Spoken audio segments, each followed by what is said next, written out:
वाहन चालवताना ओव्हरटेकिंग करणे धोकादायक असते हे माहीत असूनही अनेकदा लोक सर्रासपणे तेच करताना दिसतात. ओव्हरटेकिंग म्हणजे ड्रायव्हिंग करताना आपली लेन सोडून किंवा पासिंग लेन वापरून समोर धावणाऱ्या दुसऱ्या वाहनाच्या पुढे जाणे आणि एकदा पुढे गेले की पुन्हा आपल्या लेनमध्ये परत येणे.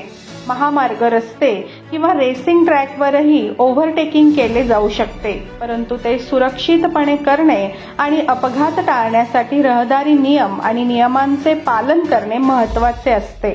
अनेकदा समोरील गाडीच्या पुढे जाण्याच्या नादात अपघात होतो, विशेषतः जर धोकादायक परिस्थितीत ओव्हरटेकिंग केले तर. म्हणूनच ओव्हरटेकिंग करू नये असे वारंवार बजावले जाते. दरम्यान सध्या सोशल मीडियावर ओव्हरटेकिंग करणाऱ्या 3 बसचा थरारक व्हिडिओ व्हायरल होत आहे. व्हायरल व्हिडिओमध्ये एक बस दुसऱ्या बसला ओव्हरटेक करत असताना बाजूने तिसरी बस देखील ओव्हरटेक करण्याचा प्रयत्न करताना दिसत आहे. ओव्हरटेकिंगच्या नादात मोठा अपघात झाला, पण सुदैवाने मोठा अनर्थ टळतो. दरम्यान हा व्हिडिओ सोशल मीडियावर तुफान व्हायरल होत आहे.